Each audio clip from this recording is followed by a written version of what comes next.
Sedangkan kalau betul. belajar manajemen resiko kan, nah Kita bisa tahu nih, mengurangi resiko. datang ini A, maka solusinya yang akan saya ambil nanti A ini. Kalau A tidak bisa, jalan B tidak bisa, jalan C. Selalu ada jalan. Jangan kalau orang pasrah tidak mau berusaha ya, jadi akhirnya sudahlah, kayak apa, jalan mengalir. Nah, seperti itu menurut Ibu.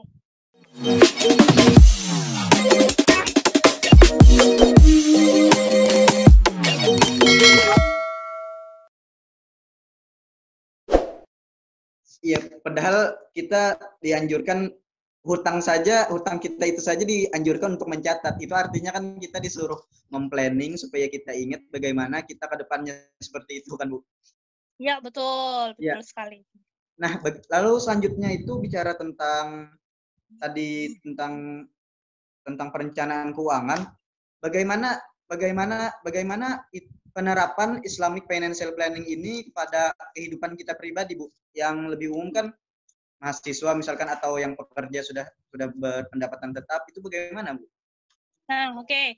Jadi memang ketika ini Ibu bicara masalah personal ya, berarti financial planning untuk personal. Jadi sebelum kita mulai melakukan perencanaan, kita tanya dulu ke diri kita masing-masing, tujuan kita apa, goal kita apa. Jadi setelah kita tahu goal kita apa, tujuan mau kemana, kita ini mau mengambil apa nih, maka kita akan ambil langkah-langkah untuk menuju goal tersebut. Destiny kita, tujuan kita mau kemana. Jadi misalnya nih, mimpi kita atau tujuan kita, mungkin salah satunya, saya mau mengumrohkan kedua orang tua saya. Nah, kita hitung, kira-kira berapa tahun lagi kita akan bisa menghajikan atau mengumrohkan orang tua kita. Kita pasang target. Misalnya sudah punya pemasukan dan sebagainya, kira-kira 5 tahun cukup deh. Nah, berarti 5 tahun. Kita punya target 5 tahun harus bisa uang terkumpul dan bisa menghajikan, mendaftarkan orang tua kita haji atau umroh. Nah, selanjutnya, itu goal ya, itu goal kita nih. Langkah untuk menuju ke sana apa? Langkah kita menuju ke sana apa? Kita sudah punya penghasilan misalnya. Penghasilan kita misalnya ya cukup di atas UMP lah misalnya. Yeah. Kita taruh 5 juta, kita taruh 5 juta. Ya itu kita ambil contoh 5 juta saja. Nah, selanjutnya 5 juta setelah kita potong-potong kebutuhan dan sebagainya, kalau hanya kita sisihkan sedikit saja 5 tahun kira-kira cukup atau tidak? Agak susah kan ya? Nah, agak susah. Kebutuhan kita tiap saat itu sangat hal bertambah. Inflasi semakin naik. Kita punya uang 5 juta sekarang. Ya, tahun depan 5 juta itu mungkin tidak akan guna apa-apa. Sama dengan yang akan datang. Betul. Iya, betul. Jadi telur hari ini itu lebih berguna dibandingkan telur yang akan datang. Ayam atau telur yang di masa yang akan datang. Jadi benar-benar uang yang saat ini berharga. Itu kan menurut ekonomi konvensional ya. Nah, caranya adalah dengan cara wealth development, pengembangan harta. Dari uang 5 juta bisa nggak sih kita bisa melipat gandakan uang kita ini? Kalau hanya kita saving, hanya di tabungan, keuntungan dari tabungan itu misalnya kita ambil tabungan di bank syariah, bagi hasil dia kalau misalnya kita pakai akad wadiah dan mudorobah misalnya, maka bagi hasilnya tidak terlalu besar. Apalagi kalau misalnya tabungan kita paling nambah tiap bulan 500 kan tidak terlalu besar. Bagaimana caranya? Salah satunya investasi.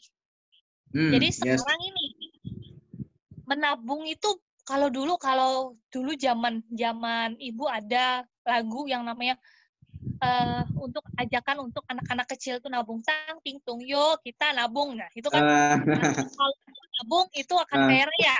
Nah ternyata konsep menabung biar jadi kaya itu sudah tidak relevan lagi dengan tidak relevan lagi sekarang, tidak relevan lagi tabungan itu. Nah bagaimana caranya? Ya salah satunya adalah dengan investasi. Jadi investasi ini masuk di dalam yang namanya wealth development, pengembangan harta. Jadi uang kita yang misalnya kita sisihkan, akhirnya kita dapat 1 juta per bulan misalnya, itu mungkin bisa kita belikan saham kah? Nah, tapi cari sahamnya itu saham-saham yang kira-kira blue chip, yang kira-kira bagus, fundamentalnya bagus dan sebagainya, karena kita akan menjadikan ini sebagai salah satu portofolio kita untuk investasi, bukan untuk trading. Nah, jadi pilih yang bagus, bisa di saham. Kemudian memang kalau dunia investasi yang paling besar itu adalah di sektor real ya. Sektor real di sini apa? Sektor real adalah sektor properti. Nah, sektor properti ya memang besar, keuntungannya besar, tapi kan modal besar juga nih. Sedangkan kita kan misalnya uang yang didapat tidak terlalu besar, misalnya gaji ya standar UMP. Nah, untuk bisa bisnis di properti itu kan agak susah.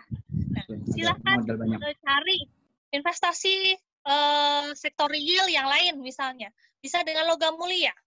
Logam mulia biar kita sering juga emas dan sebagainya itu bisa.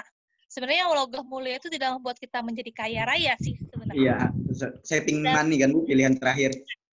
Bukan apa ya? Kalau misalnya emas itu nilai kita tujuannya hanya menjaga nilai uang kita. Iya. Contoh seperti ini. Tidak terkena inflasi. Pada bulan awal bulan 2020, Ibu beli emas. Iya. Ibu beli emas antam pada saat itu harganya masih murah. Masih sekitar 800, 700 dan sebagainya. Beberapa bulan sekarang 1 jutaan. Tidak usah tahun ya.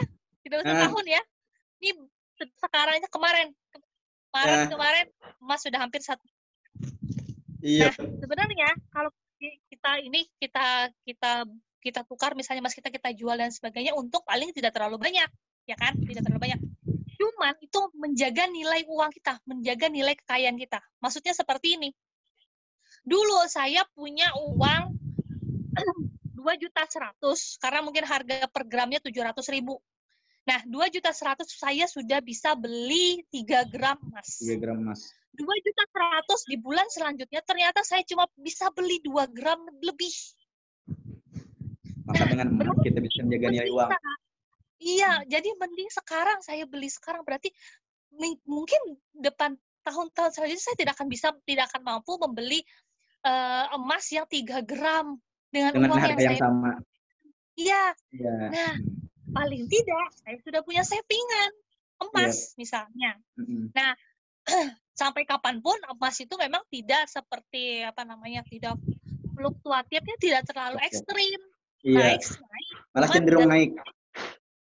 Ya kan? Nah, kalau misalnya di investasi saham memang keuntungannya banyak, asal fluktuatif dinamis. Iya, resikonya juga besar, Bu. Ya, resiko besar. High risk, high return. Semakin tinggi resikonya, semakin besar yang didapatkan. Nah, begitu juga dengan modal. Kalau kita cuma berharap investasi saham yang biasanya di KSPM itu 100.000 sudah bisa beli saham, kita jangan berharap kalau kita 100.000 itu bisa jadi kaya keuntungan yang banyak. Iya. Nah, kita bisa seperti Sandiaga Uno, tidak bisa. Atau Warren Buffett, Bu. Jangan tanggung, Bu. Karena mereka kan kalau memang main sahamnya dengan miliaran, makanya kan mereka bisa. Jadi kalau misalnya mau untung di saham, ya modal kita harus besar juga. Besar juga. Contohnya, ya silakan Bu. Terus. Jadi contohnya kita analogikan seperti ini, ketika kita mau mancing, tujuan kita itu adalah ikan tuna. Ikan tuna kan di laut ya. Kemudian kalau kita mau dapat ikan tuna, berarti kita harus punya sarana untuk naik kapal ke tengah laut. Kita tidak punya kapal, kita harus menyewa modal, ya kan? Modal naik kapal ke tengah laut sana.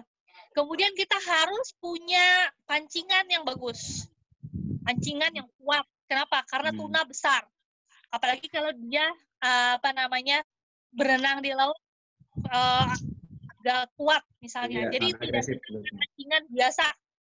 Pancingan yang biasa dipakai orang mau unjun, haruan. Beda, ya kan? Beda, ya. Kemudian umpannya pun juga tidak bisa pakai umpan cacing. Ya kan? Umpannya tidak bisa pakai umpan cacing. Umpannya harus umpan ikan kecil. Yang tuna. Nah, karena yang kita mau kita cari itu adalah tuna. Nah, jadi itu sudah kita bisa analogikan kalau mau dapat tuna ya semuanya yang harus jalan-jalan yang tadi itu harus kita ambil dulu. Modalnya lumayan agak besar. Kemudian kalau misalnya cuma punya modal pancingan yang biasa yang kayu, kemudian cuma punya umpan haruan tuh apa biasanya cacing dan sebagainya, serangga, apa dan sebagainya lah itu pokoknya ya. Berarti kita tidak bisa berharap mendapatkan tuna. Ya paling untung kita dapatnya haruan. Ya kan? Haruan, pepuyuh dan sebagainya. Itu. Jadi memang kita harus realistis. Memang investasi besar. Kalau misalnya investasinya besar, maka untuk mendapatkan hasil besar, maka modal kita harus besar. Kemudian kalau misalnya tadi dengan harga 5 juta, Ibu sarankan pakai reksadana. Iya, reksadana. Nah, jadi reksadana untuk pemula bisa reksadana. Reksadana juga sekarang bisa gampang dibeli di Tokopedia juga sekarang sudah ada Tokopedia Salam. Nah, jadi bisa beli langsung. Belum makanya kebetulan Bu reksadana. Nah, ya kan? Nah, jadi memang untuk pemula dan kemudian yang konservatif, yang tidak terlalu suka tantangan dan sebagainya, yang tidak suka sport jantung, bisa milih reksadana. Reksadana. Ya, seperti itu Pak E. Ya Bu, tadi bicara tentang pengembangan harta, kita balik lagi sedikit Bu, world development itu bicara tentang pengembangan harta di Islamic Financial Planning ini kan erat kaitannya dengan syariah tuh. Apakah pengembangan harta Islamic Financial Planning ini harus di instrumen keuangan yang berbasis syariah? Misalkan reksadana syariah, investasi yang sahamnya terdaftar di indeks saham syariah, apakah seperti itu Bu? Kalau dia sudah menamai dirinya sebagai Syariah Financial Planner atau Islamic Financial Planner, otomatis semua advice-nya untuk kliennya harus yang syariah. Jadi ketika misalnya yang development, pengembangan harta, investasi Bu di reksadana mana? Reksadana syariah dong. Ya kan? Ada kan? Karena reksadana syariah tidak susah dicari. Sukuk Bu, sukuk juga murah loh sekarang. Sukuk retail 1 juta aja. Ada sukuk 007, 005 tuh. Sukuk yang berseri. Iya. Nah, itu mungkin dulu ketika kita bayangkan sukuk itu kayaknya besar sekali ya. Iya, hanya untuk konglomerat. Ya, untuk konglomerat saja ya. 30 miliar, misalnya mereka belinya minimal 30 miliar ya dan sebagainya. Wah, bisa beli kan. Dan ternyata sekarang sudah ada yang namanya inovasi nih agar masyarakat yang menengah ke bawah, menengah ke atas bisa juga itu masih bisa investasi yang agak lumayan lah. Ya, akhirnya diterbitkan yang namanya sukuk retail. Nah, sukuk bisa ya kan? Kita sebut sukuk ya, bukan kita sebut dengan obligasi syariah karena sukuk dengan obligasi sangat jauh beda. Tidak ada persamaannya. Karena obligasi surat hutang, sedangkan sukuk itu adalah surat kepemilikan underlying aset. Nah, kepemilikan dia aset hutang. Jadi kalau Ibu biasanya sangat tidak setuju sekali kalau ada mahasiswa presentasi sukuk atau obligasi syariah, kita tidak akan menyebut sukuk adalah obligasi syariah. Sukuk ya sukuk. Nah, itu kalau Ibu ya. Sering didebatkan sering dulu. Nah, ya kan? Nah, jadi misalnya tadi silakan pilih reksadana syariah, sahamnya sudah ada yang saham syariah, ya kan? Kemudian sukuknya sukuk retail, silahkan itu bisa. Kemudian untuk menabung, tabungan misalnya deposito atau giro syariah juga ada. Ada. Ya kan? Di bank-bank syariah semuanya sudah ada. Pasar uang, misalnya mau investasinya di pasar uang nih, ada pasar uang syariah ada tuh. Ada SBSN, surat berharga syariah negara. Kemudian ada SBIE, sertifikat Bank Indonesia syariah. Nah, jadi sudah komplit. kalau dulu memang susah dulu. Kan SBS Oke. juga baru-baru aja ada. Itu juga gara-gara para bank syariah itu demo. Oh, Gimana ini kami maksudnya demo ke BI. Kenapa? Karena SBI itu kan sebagai jalan jalan untuk bank untuk mendapatkan dana, ya kan, salah satunya. Nah, kalau misalkan agar liquid ya. Nah, kalau misalnya SBI kan otomatis ada, dia kan sebagai hutang, otomatis ada bunganya. Sedangkan bank syariah iya tidak bisa ada. pakai itu. Kan keuntungannya Nah, ngambil dari sana. untungnya pasti ada pakai pakai bunga, pakai diskonto. Nah, akhirnya ada diberikan khusus untuk bank syariah SBIF ini. Jadi sudah lengkap. Jadi Iya, tidak perlu bank lagi, syariah. tidak ada alasan lagi financial planner-nya mengatakan, Ibu, ini aja di obligasi aja, Bu, misalnya. Atau misalnya, Ibu di reksadana biasa aja, Bu. Ya tidak bisa, jangan menamakan itu. Sekarang sudah banyak kok instrumennya. Iya. Seperti itu. Nah, jadi kawan-kawan sekarang tidak ada alasan lagi untuk lebih condong ke konvensional karena sekarang produk-produk syariah sudah sangat lengkap. Betul, Bu? Betul. Tinggal mau Ya, pilih dan dananya berapa. iya. Itu mungkin kendala utama mahasiswa, Bu. Ya bisa kan, sekarang juga banyak kan anggota alumni KSPM yang sukses, yang sudah sukses di pasar modal banyak. Modalnya berapa dulu? Dikit-dikit aja kok, Bu, dulu, tapi sekarang sudah mulai banyak. Nah, ya kan berarti kan sedikit demi sedikit bisa lama-lama jadi bukit. Bukit, iya betul. Ya, itu tadi mungkin dalam perbincangan tadi sudah menjawab semua pertanyaan saya, Bu. Pertanyaan terakhir, adakah yang ingin Ibu sampaikan tapi belum sempat saya tanyakan? Silahkan sampaikan, Bu. Oke, ini mungkin salah satunya untuk belajar dari pengalaman ketika kita masuki awal pandemi kemarin ya. Yep. Ketika awal pandemi kemarin kan Twitter tuh bener-bener lagi booming, yaitu gaji 80 juta PS gaji 20 juta. Iya. Nah, jadi ibaratnya kalau mereka itu, kalau dibandingkan dengan kita-kita yang mungkin gajinya belum 2 digit, itu kenapa kok mereka sampai teriak-teriaknya seperti itu? Sampai koar-koarnya seperti itu. Saya butuh bantuan, padahal gajinya 80 juta. Ya kan? Padahal gajinya 20 juta itu sudah lebih banyak loh. Nah, itu belajar dari situ. Ternyata yang mereka lakukan itu adalah look rich. Look rich itu apa? Terlihat kaya. Bukan be rich.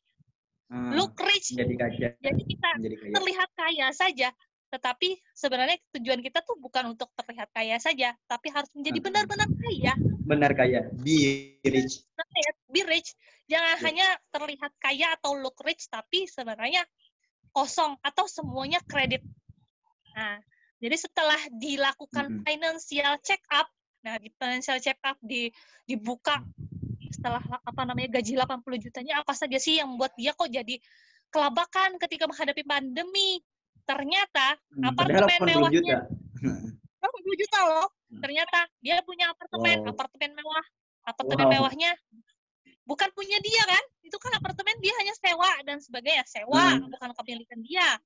Kemudian cicilan per bulannya dia tuh punya rumah mewah di kota wisata. Di kota wisata. Ternyata masih kredit juga, masih hutang, belum lunas. Punya mobil mewah dari Eropa, ternyata juga kredit. Setelah dihitung-hitung, ternyata kekayaan dia 0. Wow. Apakah dia punya uang? Dia punya uang cadangan atau uang darurat? Ternyata tidak ada. Uang daruratnya tidak ada. Uang darurat. Tidak ada uang darurat. Nah, ditanyakan uangnya kemana saja, ya kan? Anaknya sekolah di sekolah yang internasional. Jadi kira-kira uang yang didapat ya lenyap hanya untuk membayar hutang. Iya. Tidak ada financial planning-nya. Ya, depresio atau rasio hutang dia itu lebih dari 30%, mungkin hampir 50 dan sebagainya. Sangat 50%. tidak sehat. Tidak sehat. Jadi kriteria financial planning kita, kriteria finansial kita itu sehat atau tidak, hutang kita itu tidak boleh kurang, harus kurang dari 30%. Jadi 30% pendapatan kita. 30% dari pendapatan kita. Yes. Jadi misalnya kita punya gaji bersih 10 juta, maka kita boleh punya berhutang atau punya kredit KPR kah, mobil kah dan sebagainya. Itu hanya 3 juta. Yes. Sisanya tidak boleh. Tidak boleh Kenapa? lebih dari Karena itu, kan cicilan-cicilan. tidak boleh lebih dari itu. Karena sisanya kita punya kebutuhan dasar kita. Basic need kita harus kita selesaikan, ya kan? Kita punya ada iuran wajib dan sebagainya, itu paling tidak 50% tidak boleh diapa-apakan. Sisanya tinggal 20%. Nah, 20% itu sisanya mungkin 10% untuk investasi, 10%-nya lagi untuk hiburan dan sebagainya. Habislah sudah, ya kan, uangnya. Sedangkan ketika di check up, ternyata uangnya sebagian besar untuk hutang. Sangat tidak sehat, bangkrut. Kemudian ada yang hutang 20, yang punya gaji 2 juta, karena pandemi dirumahkan, gajinya tinggal 10 juta katanya. Nah, sebenarnya gaji itu tidak menentukan kita kaya atau tidak loh. Iya. Orang yang punya gaji 10 juta ternyata lebih miskin dibanding orang yang punya gaji 5 juta. Karena orang kebutuhannya yang punya lebih gaji banyak. Ya, 5 juta ini ternyata dialokasikannya pertama kali bukan untuk bayar hutang. Dia tidak apa-apa, rumah biasa saja, tapi dia sudah punya rumah dia sendiri, otomatis KPR tidak bayar. Tidak bayar, cicilan Mobil. tidak masuk. Nah, mobil misalnya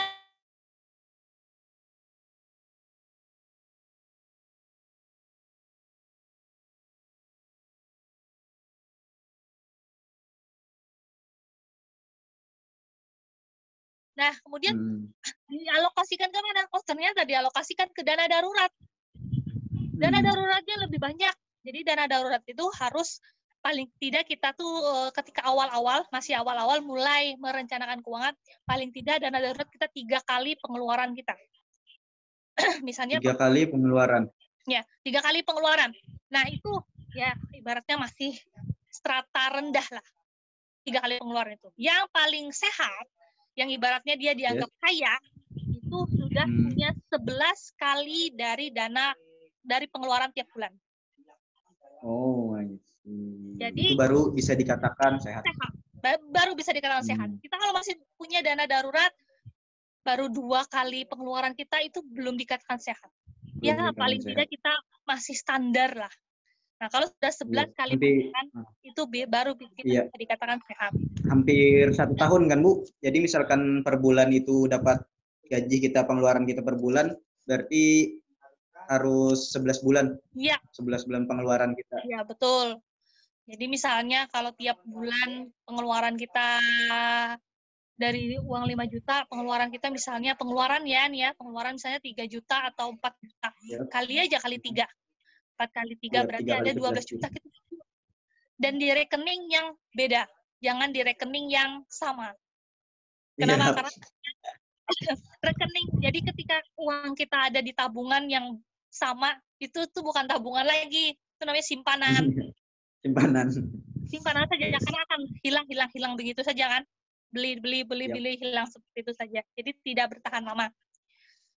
Seperti itu. Nah, jadi memang yang paling utama kita harus jangan menjadi orang yang ingin kelihatan kaya saja, tapi kita harus berusaha menjadi benar-benar kaya. Ya tidak apa-apa lah penampilan tidak seperti orang kaya, tapi kan yang penting dompetnya banyak. Investasinya banyak. Tanahnya berhektar-hektar. Kan itu yang paling penting. Iya kan? Nah, seperti itu. Jadi yang Ibu katakan, jangan jangan cuma hanya look rich, terlihat kaya saja, tapi be rich, jadilah kaya sesungguhnya. Oke, itu tadi kawan-kawan. Ya, Bu, terima kasih. Itu tadi kawan-kawan, kita sudah tahu betapa pentingnya financial planning dan wajib bagi anak-anak ekonomi syariah atau Fakultas Ekonomi dan Bisnis Islam menggunakan Islamic Finance Syariah. Jadilah kaya yang sebenar-benarnya, jangan cuma terlihat kaya. Ya, itu saja episode Jais kali ini. Terima kasih telah mendengarkan, telah bergabung. Ibu Atika, terima kasih banyak. Sama-sama. Ini untuk pesan untuk mahasiswa-mahasiswa yang akan mengambil mata kuliah Islamic Financial Planning ini ya. Jadi semoga yang sudah juga ya mahasiswa-mahasiswa yang sudah mengambil mata kuliah ini, Ibu harapkan jangan hanya lalu begitu saja, tapi dipraktekkan. Jadi Ibu harap mata kuliah yang didapatkan 1 semester itu dipraktekkan dalam hidup kita selamanya. Jangan hanya pada saat mendapat mata kuliah itu saja. Kita lihat selanjutnya bagaimana kehidupan kita kalau kita benar-benar menerapkan ini. Insya Allah akan timbul orang-orang kaya yang sebenarnya. Amin. Jadilah kaya yang benar-benar kaya, jangan hanya terlihat kaya. Terima kasih telah bergabung bersama kami, Bu Atika. Segitu saja dari saya, Ahmad Ripai, undur diri. Assalamualaikum warahmatullahi wabarakatuh. Waalaikumsalam.